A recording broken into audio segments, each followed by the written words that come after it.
Welcome to the Climbing the Charts podcast. I'm Angie Lawless, and I'm here with my co-host, Brandon Miller. Today, we are honored and very excited to have Tennessee State Representative and Chairman of the House Republican Caucus, Jeremy Faison, join us on Climbing the Charts. Representative Faison serves District 11, which includes all of Cocke County, as well as part of Hamblin and Jefferson counties.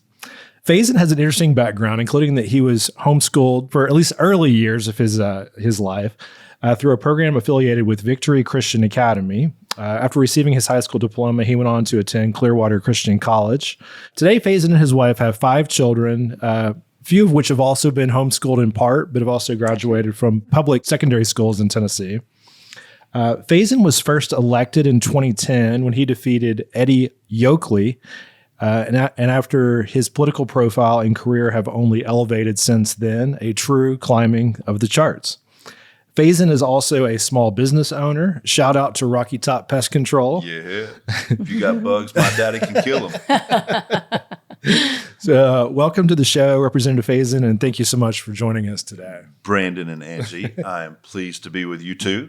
How exciting is this? I know. So some might think that having Representative Faison, the sitting House GOP leader here in East Nashville, a notoriously blue district, having just elected the AOC of Tennessee, Representative Afton Bain, as its representative. She's my buddy. Might think it's April Fool's Day. Imagine that. Imagine that. And it is April Fool's Day. So I'll give you a little stories here. Yeah. But as it turns out, it was a actually rescheduled show, and we're actually very excited. We appreciate you coming on the show and also appreciate your responsiveness to the request. We know that we will learn a lot from you today. And by the way, I'd reached out to Speaker of the House Cameron Sexton to have him on the show as well, but he didn't respond to my emails. And just a side note, I also saw a clip that he will not let the Tennessee Holler into his press conferences, it seems. If you were Speaker of the House, would you disallow media into your press conferences? Justin Canoe is not media. Speaker Sexton is a good friend of mine. He gets requests all the time. I don't know if to be the Speaker of the House, it's incredibly busy. I don't know that he knows anything about your blog or a podcast or even has time to come. But when I see him, I will mention that y'all aren't hateful Democrats with pitchforks trying to destroy him. We appreciate that. But press conferences. Okay, so let's Justin's situation. I've watched him for years.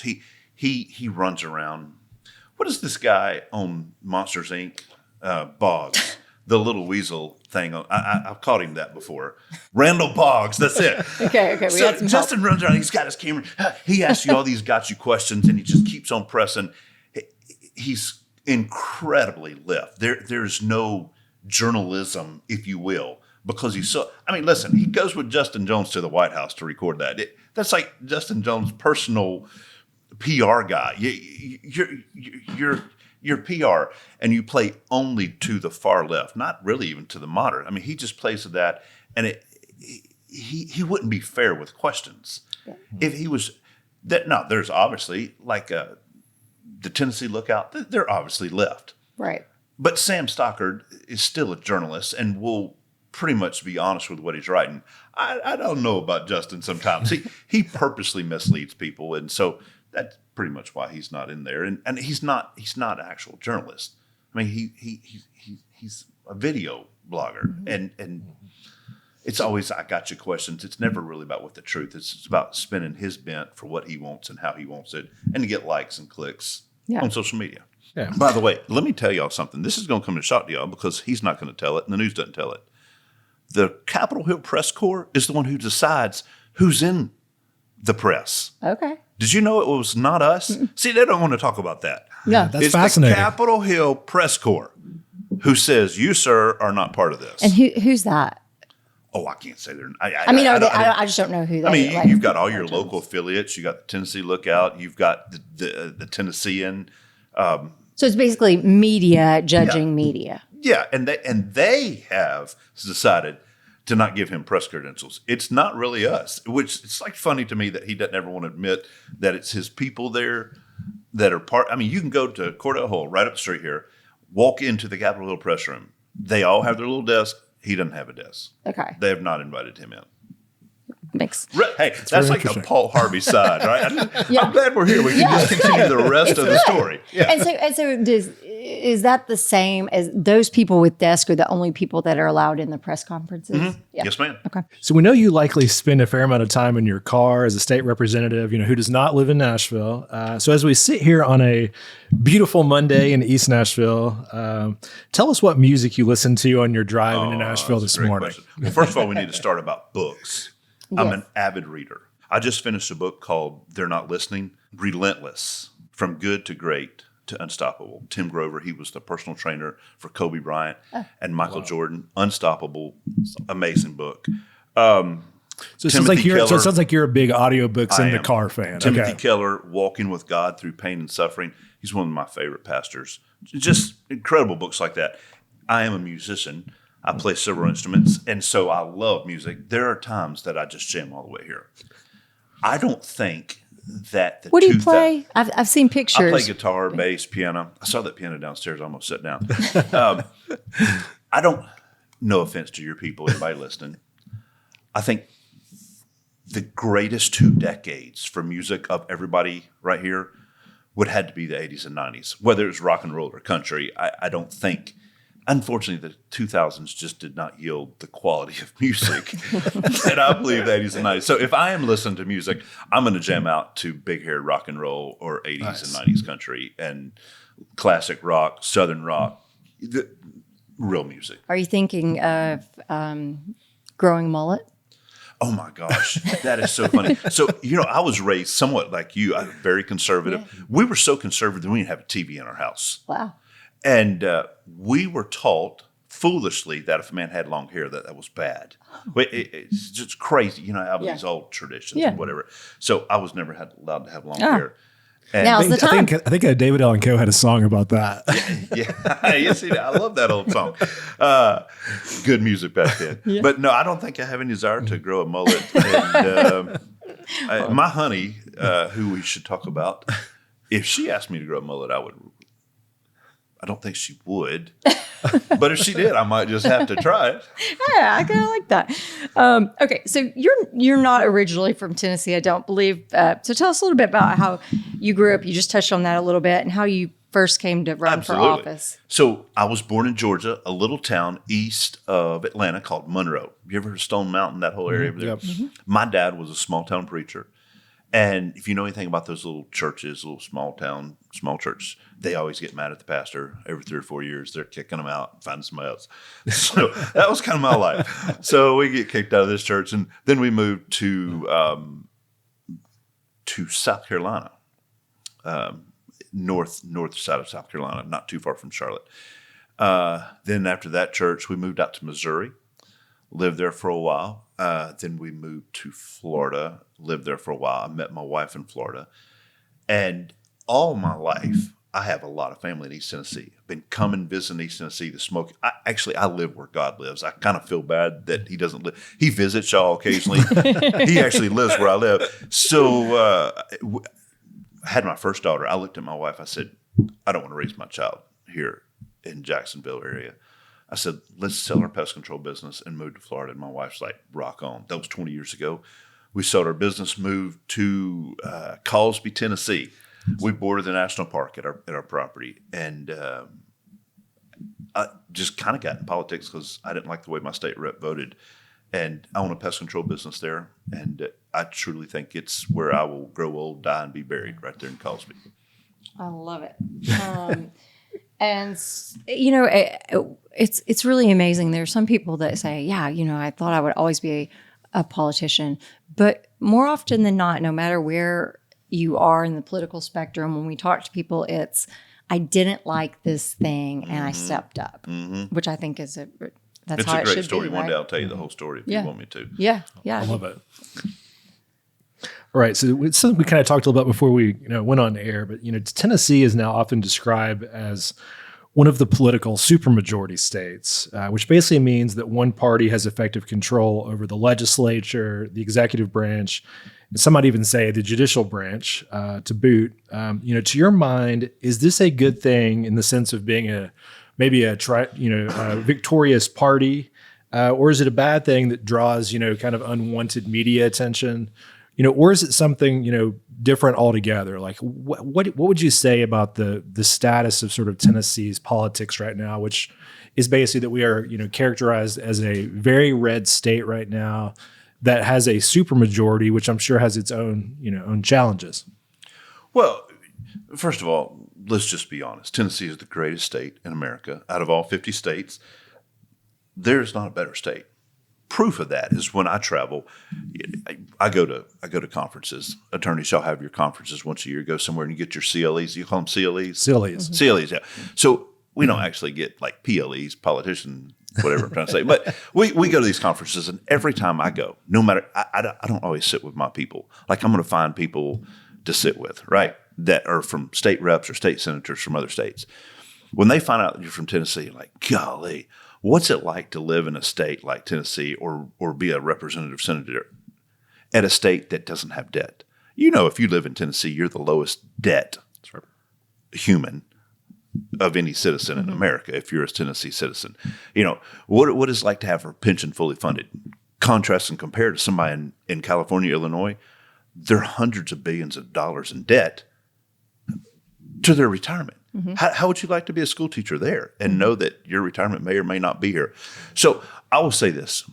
You compare us pound for pound for any other state, and the majority of our demographics are amazing. We're doing well. We don't owe for our roads. We've really put a lot of money in our roads. Over the last 10 years, no offense to Democrats, we have put billions of extra dollars into education. Mm-hmm.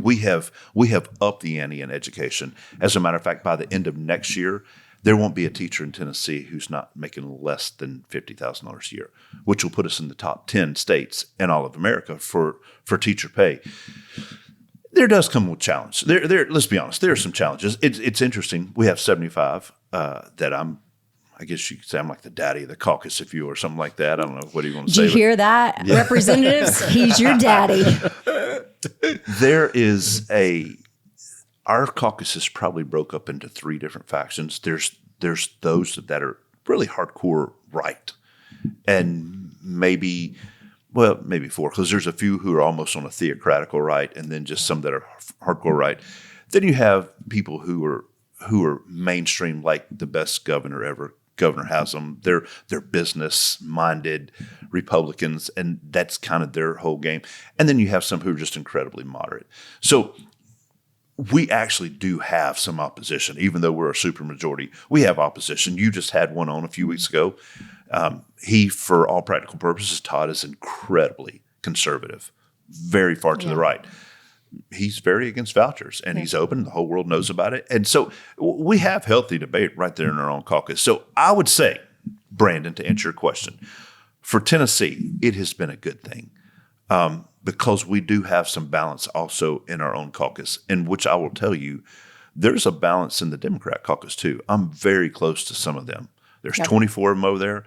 And you've got this hardcore pull to the far left, and some of the old guard is like, whoa, what are we doing? I mean, we just saw it with Johnny. Johnny Shaw. Yeah, Johnny Shaw literally checks every box of what it means to be a Democrat. And he also understands the art of advancing the ball or getting a first down. And so he is now targeted and labeled. And he used to be considered a very liberal, which is weird to me now considering what's here. So, but I guess, I do understand where you're coming from, and I've witnessed kind of the interplay in both parties to some degree. But I guess it does seem like if there's a supermajority, whether it's on the right or whether it's on the left, you can, and it often at least seems being removed from it, shut down, the side that is not in the supermajority. I think that's possible. You've seen that when it comes to guns. I'm sure we'll talk about it. Yeah. That discussion gets shut down. Like in the Senate, they refuse to even take up a bill. Right. But I'll tell you this.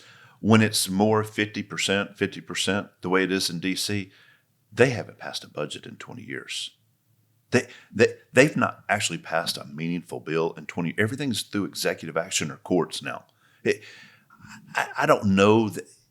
At some point, somebody got to stand up and lead and get enough people behind them to say, you see that hill over there? We're going to take it, and this is how we're going to do it.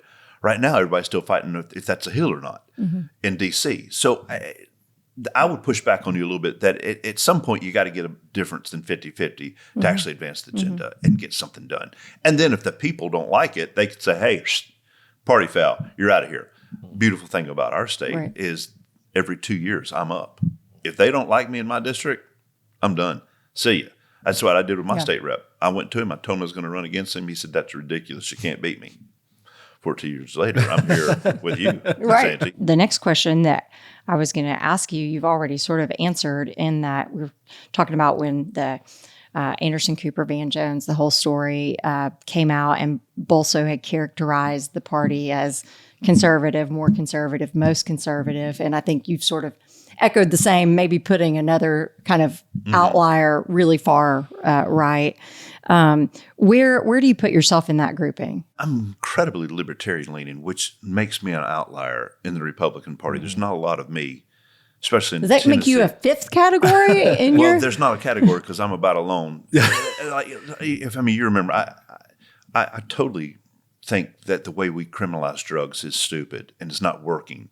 Like I'm one of these guys who are like, my mind is open enough to realize, hey, how about people that are hurting, that they don't want to take opiates? Why in the world can we not use that? I also think that we need to have a conversation. I'm a Republican. Listen, we're spending a fortune on uncompensated care, on uncompensated health care. We need to at least have a discussion of what it would bring in if we look at that, have the conversation about expanding Medicaid. I'm not saying we need to do it. So that kind of pulls me separate from maybe the mainstream, just because I think we need to have an open conversation about hospitals potentially closing or us costing the state, the taxpayers, more money to pay for uncompensated care than maybe possibly it would if we, expand it. So I'm willing to have some of those conversations, maybe like Governor Haslam did. I'm nowhere near as good of a human as he is. I love him dearly, but I would classify myself more business friendly in that area. Yes, ma'am. Yeah. Well, I like that response. Good. Hey. I would say too, I think the media portrayal of you, I think a lot of people would not necessarily describe you as a libertarian or would not know that, because I do think that is a very unique positioning within the Republican Party. Yeah. I just think government has a limited view.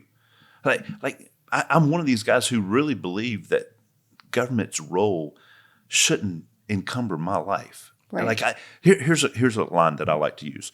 Government doesn't belong in your wallet or in your bedroom. Now you can take that how you want, but I just I don't see a big reason for the government to be in my bedroom or my wallet.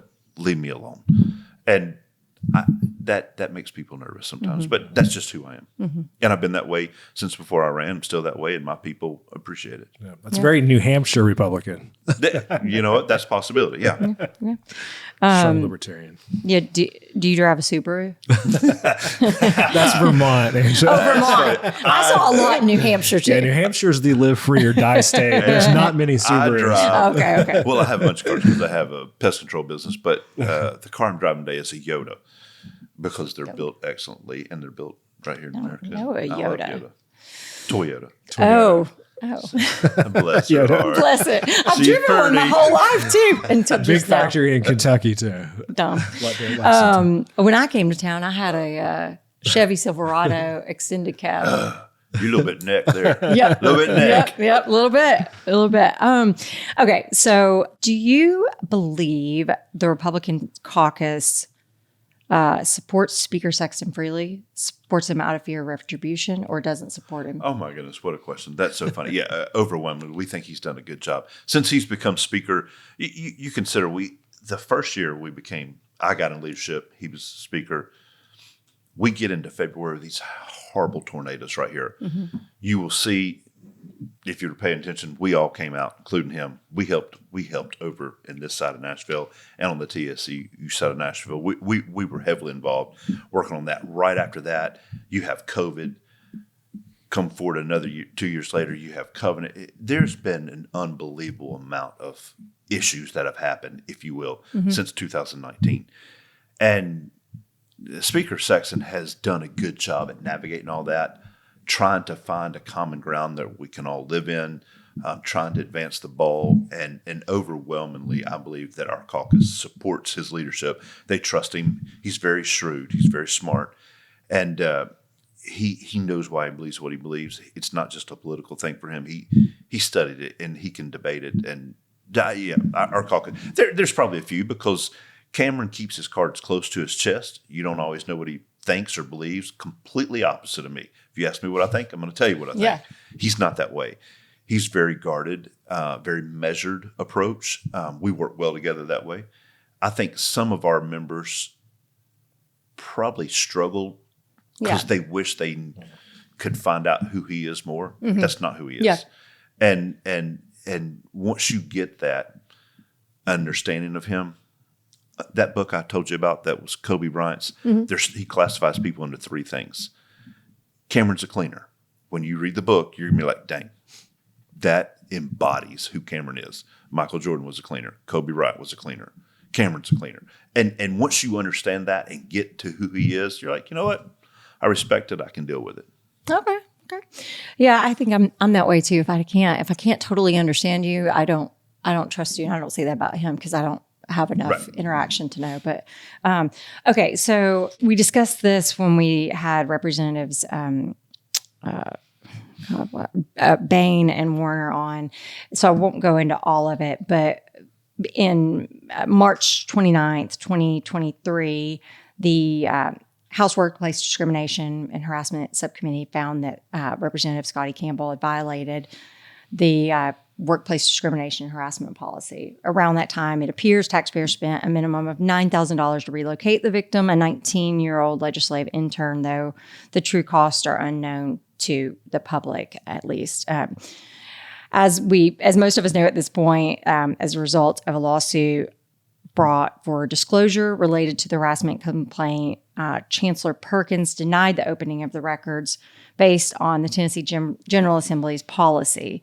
And I just wanted to go to state a little bit of the policy here because I don't think that it gets stated that often, but the confidentiality of the parties involved in a complaint or investigation will be maintained to the greatest extent possible without compromising the thoroughness of the investigation. No information concerning a complaint will be released to anyone not directly involved in an investigation, a lawsuit, the implementation of corrective action, or is otherwise required by law.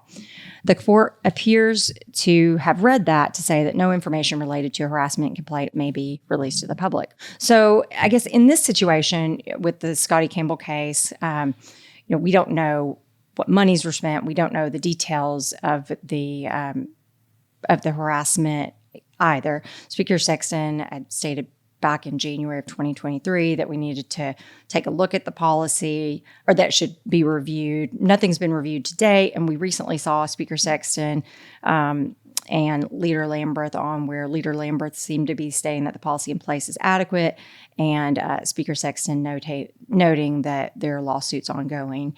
Do you think the policy that's in place is a good balance between protecting the victim and providing information to the public? So a couple things on this that I think are very important for your listeners to understand.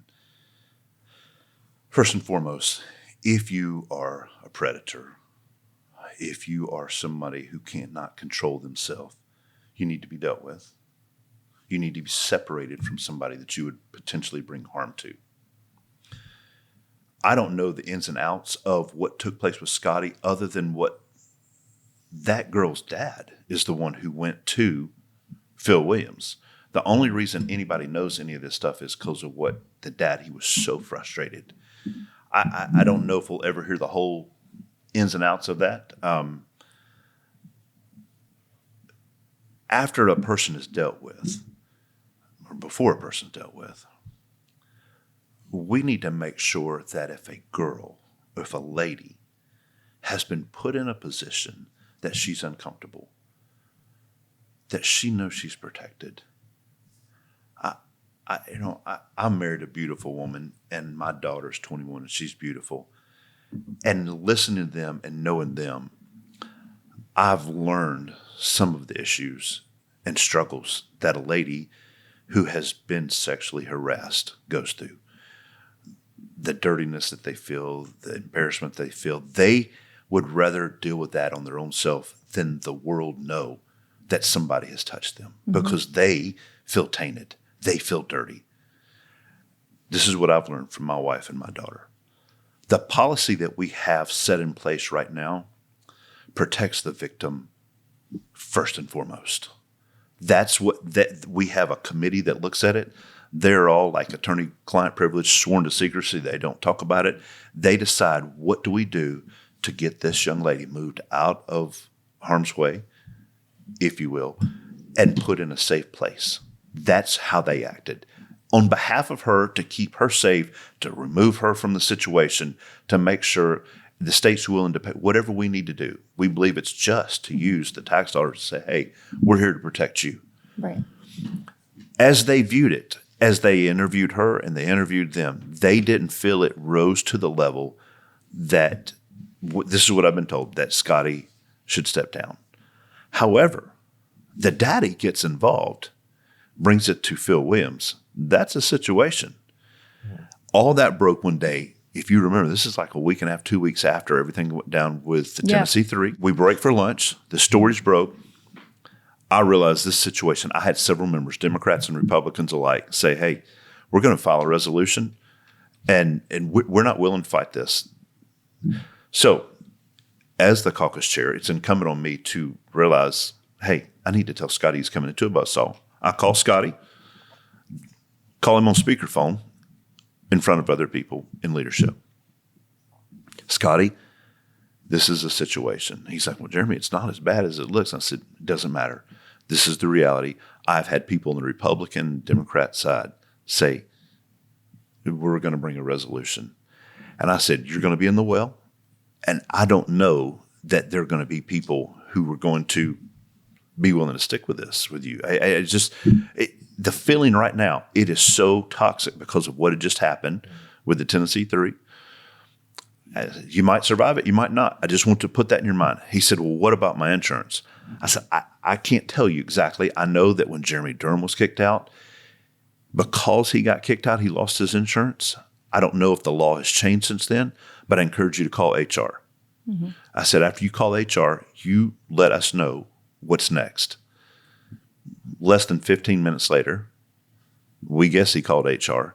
He sends us all three, Speaker Sexton, Leader Lamberth, and myself, a letter that he's going to resign. So that's what took place there. There was no, you got to get out of here. This was literally, here's the truth. You need to know what the potential buzzsaw you're walking into. So help me understand, because I just don't understand, like, if the subcommittee said we're not taking action, and then the only thing that happens in that intervening space is Dad going to the press, then what is it that makes the assembly want to bring a resolution to kick him out? Right, your own subcommittee says if your own subcommittee says it doesn't rise to that level, and then an outsider does something, should that affect? I think when you realize, when you're in the heat of a battle and there's already blood in the water from everything that's taken place with the Tennessee 3, and we could argue whether or not that was the right move, wrong move, but the tension that was there, what I was hearing from my caucus members and from the Democrats, I'm friends with plenty of them, they're like, this is, he's gone. I mean, and so I just wanted to present him what the truth is. Angie, I don't know what would have took place if he'd have fought it. Maybe he could have been like, guys, this is crazy. He could have stood in the well. What would they have brought the resolution based on? Well, based on what Phil Williams had reported that day. Okay. So the dad had said to Phil Williams. He could have stood up and said, yes, this has already been investigated. I've had no contact since then. But you're saying you just don't know if the vote would have listened to that. Correct. Or not. I had heard from enough members that I felt like this is going to be a situation for him. And it was incumbent on me to let him know what was going on. So tell me this, how does, let's say that the only thing that gets revealed to the public is the amount of money spent. I now know, let's say, I'm making this up, but let's say that $9,000 was the final figure that was spent. How is releasing the financial? Because from my perspective, yes, you absolutely want to protect the victim. However, there's always a balancing act in doing that in terms of, how much protection versus the public good of the situation and releasing it, right? The public harm versus the public good. So when I think about it, I think if I'm sexually harassed and you say, hey, the state spent $9,000, that doesn't affect me in any way because I'm still completely shielded. Like my name's not been released, no information's been released. So how does that part play to you? So from what I understand, it was all the dad that brought all the money out. The state didn't release any of that. But I mean, with our policy with the General Assembly's policy currently, nothing gets brought forward. I would say, if it's being funded with taxpayer money, I would want to know how much money's spent, and can't really see how that is a privacy concern to the victim. I don't know that I disagree with that, Angie. For me, after talking to my daughter and wife, whatever measures we need to take place to make sure she is feeling safe and protected, I'm for that. As far as whatever it costs to get her there, if the taxpayers are paying for it, if there is a way to keep her protected so she knows that she's safe and does not have to have a scarlet letter. Right. And I don't think we certainly don't. I don't know that needs to have examination. Right. But I will tell you this: there have been multiple lawsuits. We've won every lawsuit. Well, one's still caught up, so we got to be careful what we say. Once all the lawsuits are done, you said Speaker Sexton said we need, or somebody said we need to have a review. You two are attorneys. You need to wait until everything is litigated. Right. Then let's analyze it. Hopefully this summer it'll all be done. We can analyze it. If we do need to have a policy in place that puts sunlight, if you will, sunlight's the greatest disinfectant. Right. Louis Brandeis. Yeah. I think it's a conversation that's worthy of having. Yeah. Hear why we wouldn't do it. Hear why we would do it. But absolutely, we need to wait till all the lawsuits are finished, though. Yeah, I completely appreciate that. I mean, I think for our listeners, my point would be, if we started analyzing the policy now and cut it up now, then it could be viewed to a court or to someone on the other side as our policy was wrong to begin with, and therefore we have culpability, and that might not be something that the state or the General Assembly would want to open themselves up. And I think to dumb that down, just kind of translating all of that's a lot of, it's fairly complicated, but I think the big idea here is, I think there's agreement probably across the aisle on this issue that the goal number one is protect victims. Yes. Goal number two may be more fiscal transparency, which I think is something that voters care about, and I think both sides can probably also agree that it's good to have some fiscal transparency. The sunshine. Yeah. Sunlight. Yeah. Can we just touch base, because all this my name has been thrown out in this several times. I didn't know if you were going to ask. So let's just go ahead and hit it. And just give you guys a little bit of background on what Representative Faison is going into. After the Scotty Campbell case, 3 days after his resignation, there was some inference in an opinion that came out by Chancellor Perkins that there had been a document filed against Representative Faison, or actually it was a statement, but I think the inference that you could draw from it is that because it's in the middle of an opinion regarding a complaint on sexual harassment, is that there may have been a complaint against Representative Faison for a harassment. And so, yes, we would love for you to address Well, that. I don't know. It was just, he didn't say a complaint for harassment. He just said there was a file. I'm saying that there could be an inference. Well, I think the news media made that. Right. Because Guilt it's by in association. that. Right. Yeah. So let's just chat about this. It will take your listeners back to last year after the Tennessee 3. There's a attorney here in town who's actually been disbarred several times. And some would say that there's probably some sort of obsessive compulsive disorder when you watch what's going on. He alleged all sorts of various and sundry things against Speaker Sexton. He came after me a little bit. At one point, he said that there's a complaint against Representative Faison. And he named somebody, which is just bizarre that you would be that fine. From my understanding, when someone in the public, and it makes it to the news, that there is some sort of complaint, then there is a file that is created in case stuff comes in.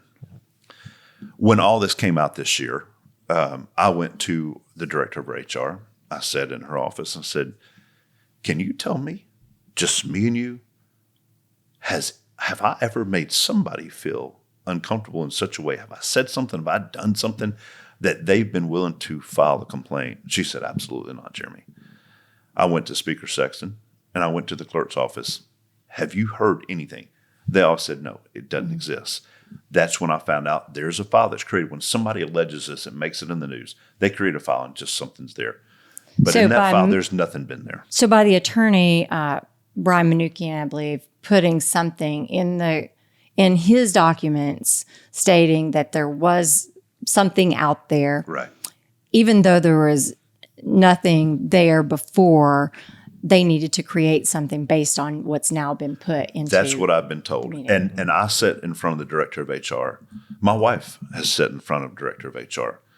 And she has assured both of us that there has never been a complaint. I can imagine how she might have some interest in that. Well, no, she went to see her last week. Actually, my wife is my soulmate, and you know it's kind of an embarrassment for her from the fact that my wife wouldn't put up with something like that. You know, you're judging my wife, saying that she would be complicit with her husband behaving in such a way. She's a rock star, and she wouldn't put up with that. So there you have it. A complaint was dated April 5th with an alleged victim's first name containing 2 pages that pertain to the complaint, along with the redacted and non-redacted personnel files of the Tennessee House Republican Caucus chairman. That was the exact wording. Yeah. And there's nothing there. And so I think that's helpful. And in fact, Representative Faison, you said no complaint of when the lawsuit is over. Representative Faison is limited in what he can discuss here today because of the ongoing litigation. However, when it's all said and done, you said prior, there's no complaints of any kind against you that have been filed. And I think as time advances, people will see that. And it is what it is. When you are, what is the statement? Hurt people hurt people. Mm-hmm. Yeah. It's obvious when you watch some of the writings of this Nashville attorney, somebody's hurt this guy. You know, and he's just going to lash out and try to hurl stuff at whoever he can. Right. Well, I also think, and I mean, I shared with you before, you know, just in emails, but I think that it's very easy to hurl names and things into the media. And when people only get quick sound bites to explain, it's really not fair. And so I know I appreciate, we've learned a lot here today already about this is a great, I mean, this is why we love to have you on, is to be able to explain things in a way that's not just a Twitter headline, which is, I think that's what everybody in Tennessee wants from their public servants, is they want to be able to love transparency. They love transparency. Absolutely. So moving on quickly to, we talked about the House Bill 2216 that was Representative Bain and Warner, the bipartisan bill that would have added some transparency and accountability. It was trying to move, these cases outside of the General Assembly to the Attorney General. It didn't get a second to be heard in its initial committee. What were your thoughts on that bill? How could that have been done better? So this is what I would say on that. We're in the middle of a lawsuit. We kind of touched on this a few minutes ago, but to midstream change policy after you've already won a few of the lawsuits, you still got another one that's enjoined. That's not wise on anybody's part to do that in the middle of it. So every time we're in committee, somebody's going to lose their bill for a lack of a second. That's the way that we deal with an issue. He also had witnesses there that wanted to get up and talk. A former state representative, Scotty, was going to get up and talk. I think that committee, just looking at it, I was watching online from my office. I think they're like, this is not a good posture for us to be in, especially when they're in the middle of a lawsuit. Mm-hmm. Once we're done with these lawsuits, like I said, I believe there could possibly be some analyzation. Is there something we can do better? But you can't fix that in the middle. You need to wait. I understand that. And there are times that when something's politically driven and something's policy driven. When you're in the middle of the battle, to be policy driven is smart. Mm-hmm. To be politically driven is dangerous. Mm-hmm. I do have to ask you, because it's fairly recent, but March 18th, House floor session, the Picket County Bobcat ladies basketball team comes up to be honored. Representative Kelly Kiesling came to the well, said he was disappointed, elaborating with, I didn't hear a dadgum whistle my word. when these girls came up through here. Not a whistle, but you can say that as they exit. What was your feeling when that was happening? First of all, you got to know Kelly. He's the sage of the Upper Cumberland. He's a great guy. He's talking about, it's like whistling for your team. Here, this is embarrassing, and I hate to admit this to y'all and your listeners. Unfortunately, a lot of times when we have a presentation on the House floor, it means the world to us and the people that you have with you in the well. Right. I wish I could tell you that everybody sitting in their desk on Democrats and Republicans was listening and giving worth to those people like you want your husband to give worth to you when you're talking to him. It's a lot of time. It's been all weekend long. We haven't seen. Everybody's talking. We got to build up. And so people are moving about. And that night was a Monday night, and not a soul was paying attention. And Kelly was ripped. He did not, listen, I know the man. He was dumbfounded that somebody took that in a sexual manner or a catcall manner. Mm-hmm. He was talking about like you whistle at a game. That literally, that's who he is. That's one of those times that somebody just grabbed a hold of that and thought they'd have fun with it. They don't know Kelly. Yeah. It was not his intention. His intention was somebody stand up on your feet and clap for these girls who just won a state championship instead of looking at your cell phone and talking to each other the whole time. Well, I am glad to hear that, because I think it was a moment where, for me, and sometimes things are generational too, but for me, whenever you say, whistle when these girls come up, I had never, until you just said it, thought about whistling like in a game, right? Yeah. I you need to interview him. I'll tell him that she needs to come. And he was so dumbfounded. I called him like, oh, son, weird. He's like, what's going on? I was like, Kelly. He's like, good Lord. Hey, that's not what I mean. Like, he was so, he was embarrassed. He was broke. And he's like, Jeremy, surely people don't believe that. I'm like, well, I mean, actually, right now they do. So let's make sure we're speaking correctly what the truth is here. And there are often things that you see that are taken out of context or you don't understand. One of the very, very hot issues in the current session of the General Assembly is the topic of education. In 2019, Governor Lee proposed the current school choice program, the education savings account. And that was a narrow victory, but it was approved by one vote in the House. The governor has now proposed the Education Freedom Scholarship Act to offer at least 20,000 Tennessee students a little over $7,000 to attend a private school of their choice beginning in the 2024-25 school year. These grants could be used at any private school as well as with most home schools. We understand that the funding would be out of the general fund, that the costs beyond year one are somewhat blurry. There's no real testing or other accountability measures that are currently proposed. That may change as this gets fleshed out. But there have been several changes along the way in the bill. As you understand the bill now, is this bill taking money from the public education? Whew. You ask a lot. This is a hot one. So I'm not on the education committee. From what my understanding is, this is a separate pot of money. We spend $8 billion a year on public education, a little over $8 billion. This is $140 million, which is just a fraction when you consider $8 billion. The merits of the bill, I'm not sure yet what's possible in the House, what's possible in the Senate. I do know what's in the Senate. I would be just a hardcore no. As my son would say, that's a big, fat, hairy no. And why would you be a no, just for listeners on that? Well, if we're going to do something in the education space, then let's fix a lot of the stuff that we've got wrong in public education.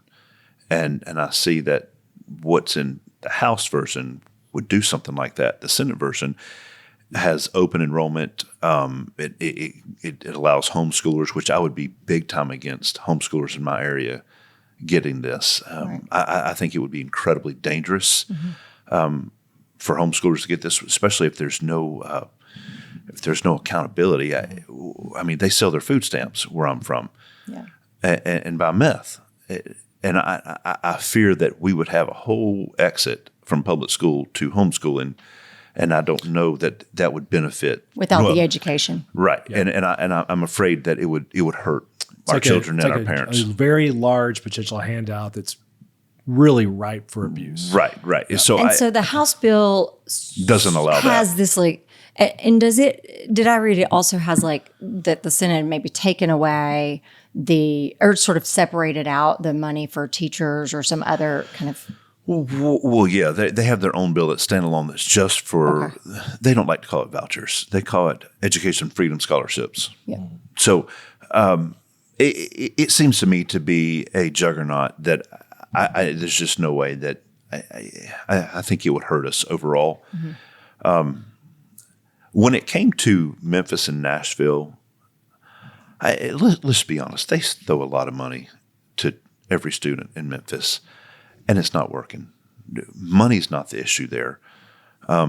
They've replaced leadership time and time again. They can't get a school super. There's real problems. I voted for that bill that says, you know what, if you're a parent involved and you think, you know what, this ain't working. My zip code has messed me up and I want my child to get out of this and have a chance. I sympathize with that. I think you'd kind of be heartless to not sympathize with that, but maybe not. I mean, that's just me. We don't really have that issue where I'm from. Like both of my kids are in public school. All four of my boys went to a little public school way up in the mountains called Grassy Fork. Man, it's the greatest school ever. And are there private schools in? No, I don't have a private school in my county. And that's one of the super, I think, fascinating parts about this proposal is that, I think I've researched the average private school in Tennessee is about $11,000 a year. And so for a lot of the people that potentially would maybe find that appealing, there's still a funding gap to be able to get there. And as you know, a lot of parts of our state are fairly rural, and there is not a private school option, And so this is a, we talked a little bit earlier about the Haslam Bredesen podcast. The other guy might be right, which was a great Howard Baker line. Right. And they have an episode about charter schools. And part of that episode is they're both kind of agreeing that charter schools in Tennessee, very similar to this, it's not a Republican Democrat issue. It's much more of a rural, urban, suburban issue as far as who supports them and why. I feel like, we know a lot of people that send their kids to private schools in Nashville. I think most of those parents are against this bill just because they feel like it's encouraging kind of things that are, even if they send their kid to a private school, they still realize the future of Tennessee is wedded to how well we do educating kids in the public school system. That's why we put so much extra money. That's right. I mean, we spend it's the lion's share of our money goes to education. But so how does that stack up with when we looked in the U.S. Census Bureau to release a report that came out in 2023 saying that Tennessee was 44th in per student spending and 42nd in teacher What year was that? I think it was done in 21, but came out in 23. It's changed drastically since then. It was a report that was issued in 23, but the data was from 21. One thing I just want to mention, Republicans have only been in charge in Tennessee for 12 years. So if we're going to be fair, let's look at what we've done in the last 12 years. Yeah. And all the way up until now, Democrats controlled it all. Occasionally we might have a governor here, but it was rare. The Democrats, y'all have had it, and it sure as hell didn't do a very good job with it, funding it. And we were 47th for grades in America when we took over. And so, we've been low for as long as I can remember. We've just got to be fair that since then we have put our money where our mouth is. We have put hundreds and hundreds of millions extra money in education. And like I said, by the end of next year, every teacher will make a minimum of $50,000 a year, which will put us in the top 10. So, and that's already there, regardless of these. Oh, it's coming. Yeah, that's bills. Coming. And that is great. I think that's something that both sides should applaud. But nobody's wanting to talk about how we got here. We can't just right this ship overnight. We No. have been putting money into it. So, And I don't think, the purpose of my question was not to say who's at blame. The purpose was to sort of reconcile in an honest way kind of what you were saying Right. with this, which I think seems to be, and I don't have more accurate data, you would. And I think that's good because I think education is the only equalizer. It's the only way we come out. Listen, education is what breaks the cycle of poverty. And that's what I desperately want where I live. Mm-hmm. That's why we're funding our public schools. That's why I'm not interested really at all in what the Senate's version. I'm interested in what Speaker Sexton is doing. There are a lot of really great things in the House version that I'm interested in. The Senate version also has a much larger price tag. Is that correct? No, they have a low price tag. Low price tag. Ours has a high price tag because of all the stuff that we're trying to get accomplished for public school. Yeah, one of the things I think is important about the House version is one of the arguments against a freedom scholarship / voucher, however you want to call it, is you're giving it to schools that don't have the same accountability. Mm-hmm. Well, with the House version, we're really taking a lot of that and giving it back to the LEA and giving it back to the locals, all that accountability, all that testing. We're giving them some freedom and some leeway. So that's why I'm interested. I'm like, you know what? I'll hear what you have to say. Not sure yet how I would vote, but I'm sure you saw the Phil Williams special a couple days ago about sort of the some of the public school boards that, as you might imagine, are coming out against the bill. That. Of course, public school boards are against it. They listen. I understand people not wanting competition. I mean, it seems like but your constituents, which way do you think they lean? So I just did a poll. Yeah. Right at 60% of my district said we're interested in a voucher. I asked it in a voucher way, which I was shocked. It's never been that high. COVID and the way some schools behaved in COVID really set people off. Interesting. So my district was more in favor of it than I thought they would be. Mm-hmm. So I'm not sure what's going to happen to that bill. I'm studying it. The House and the Senate are meeting this week to see if we can't get to an agreement with the Senate, the bill won't make it. I'll just tell you that right now. So we recently honored the 6 victims of the Covenant shooting, which happened on March 27th, 2023, which is just over a year ago. Then on Easter Sunday, there was a mass shooting with 1 fatality and multiple injuries that was, in Salem town, which is, basically downtown Nashville. Our current mayor's former metro district. So that, Nashville again was all over national, international news. We've had other incidents, but without detailing or getting into the details, what has the General Assembly done to address gun safety during this current session, and sort of what are the plans, if any? So let's first start out by acknowledging that this has been an incredibly difficult time. The families of the Covenant School who lost a child or a loved one, my gosh, unbelievably difficult. I wouldn't say the privilege. It is a privilege to meet them, but I've had the opportunity of sitting and spending time. I actually went and met the pastor at Covenant Presbyterian Church, sat in his office for a while, wept with him. Incredibly difficult time. Coming from that, looking, what could we do? What law could we have passed that would have stopped what that girl did? It's easy to knee-jerk reaction, and just politicians are very good at that and say, let's do this, this, this, and this. But then when you have an open, honest conversation, is how would that have stopped what that girl did?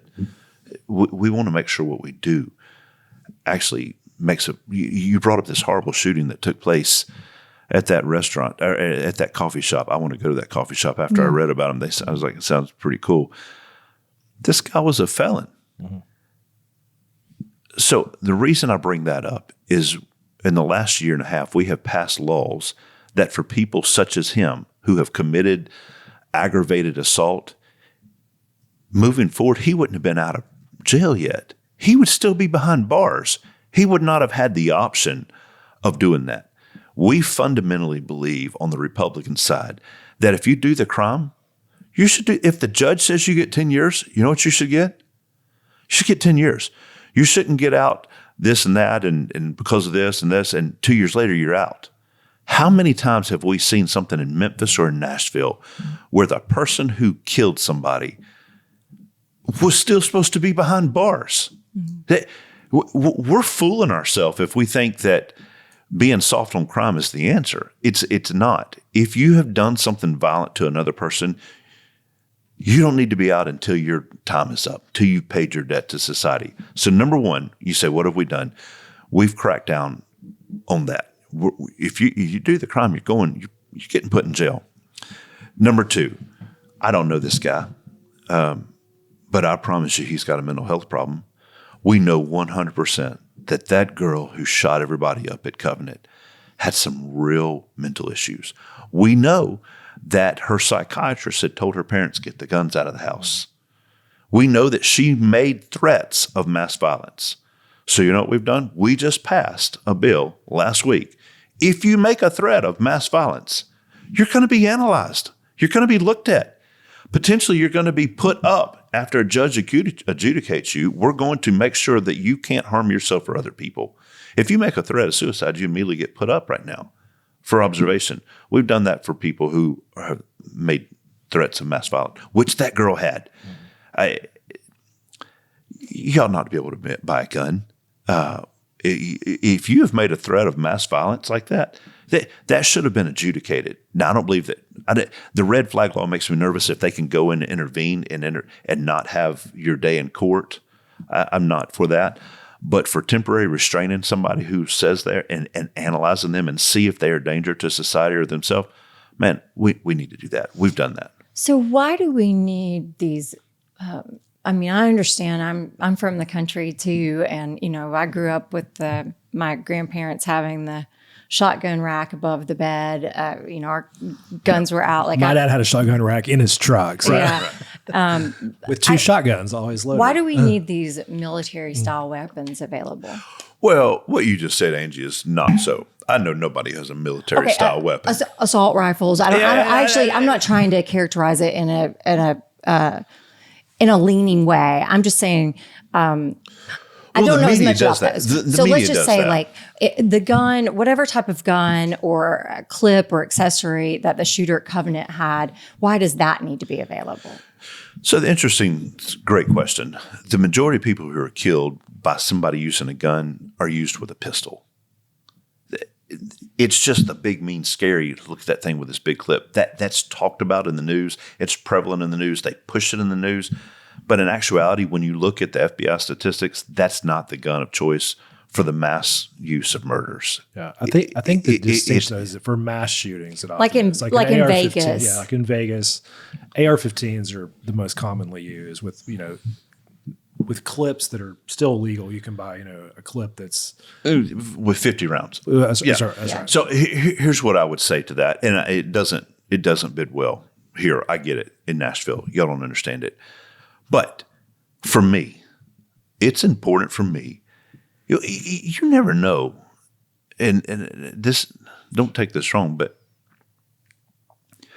we're not far in America from Civil War. If we're honest, all three of you are completely honest.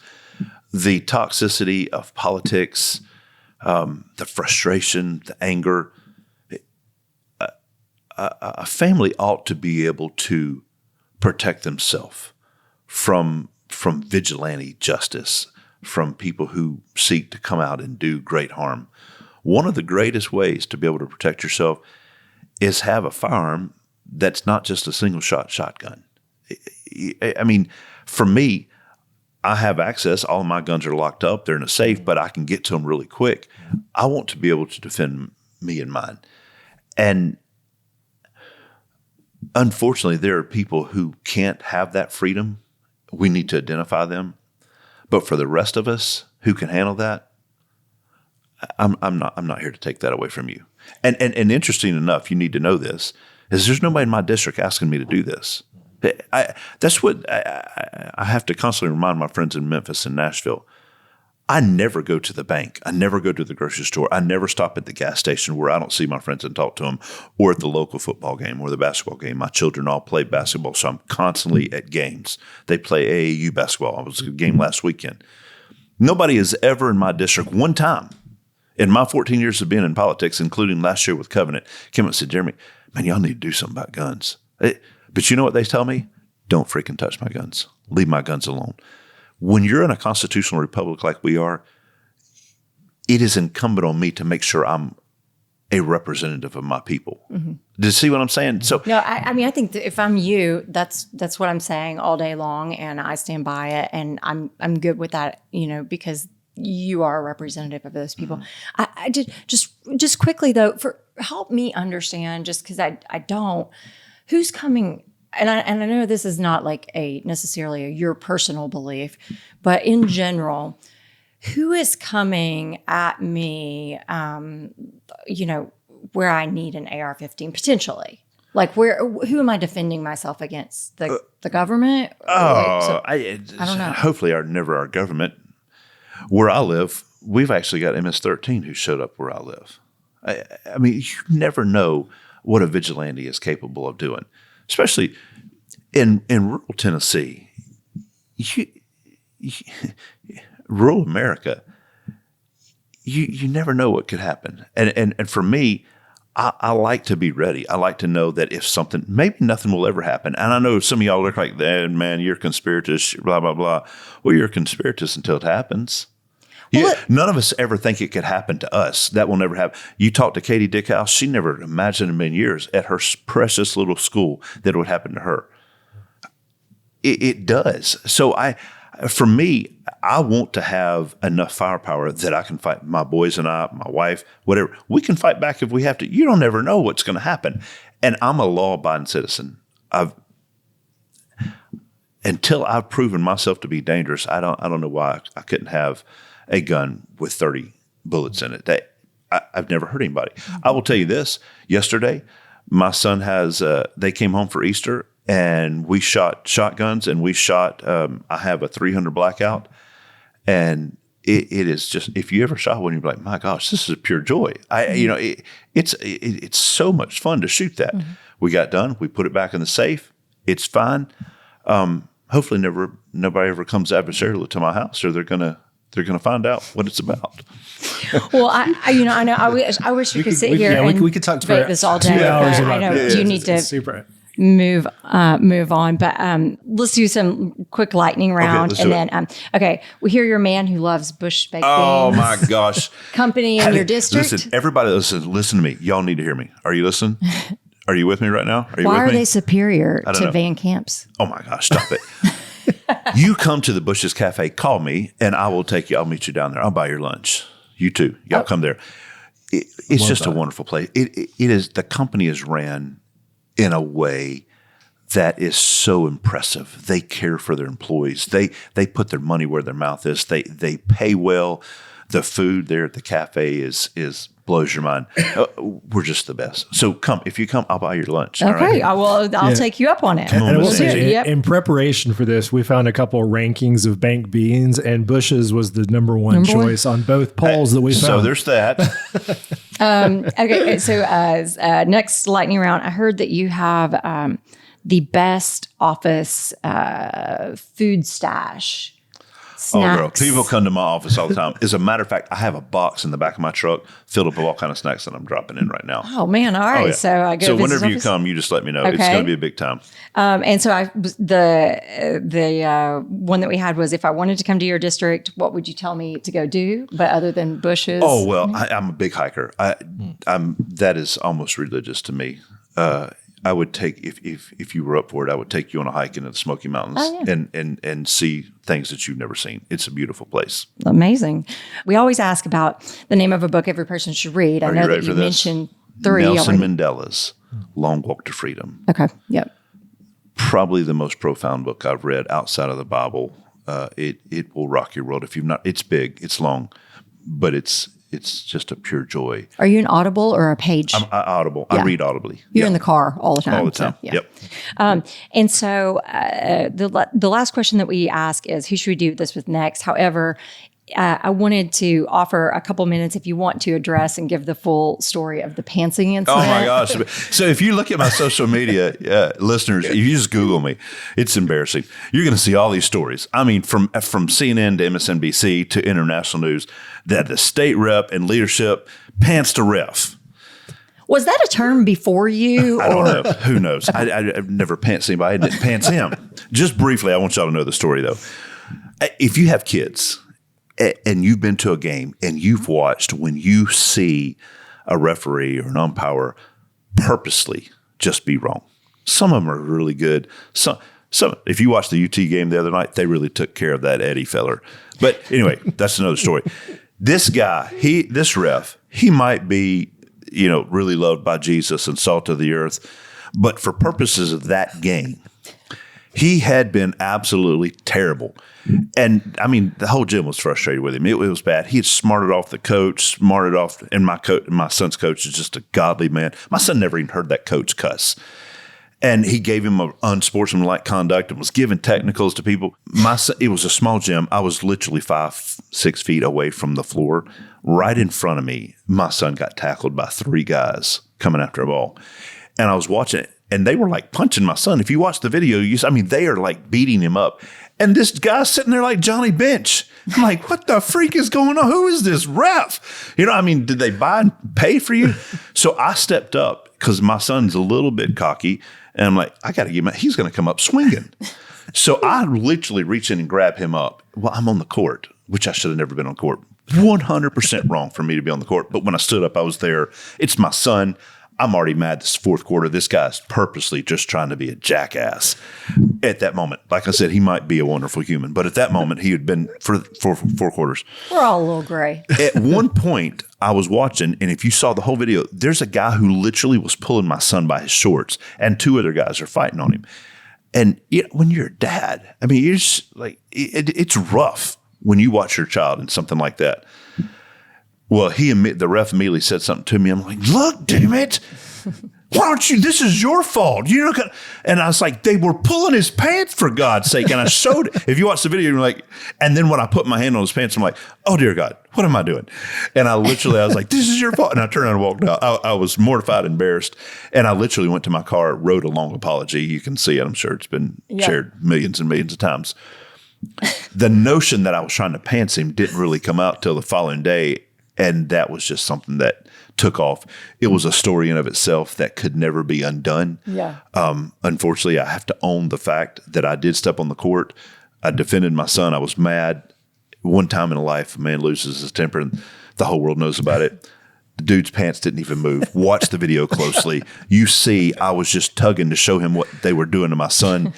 And all of my haters on social media, if they're listening to this, they're going to be like, oh, that's bullshit. Who pantsed him in front of kids? He's an evil, godless predator. They tell me that every day, but they don't know me, and they've obviously not watched the video. Well, you got to have some thick skin to be in politics. Oh, yeah, absolutely. I love what I do, though. So who should we do this with next?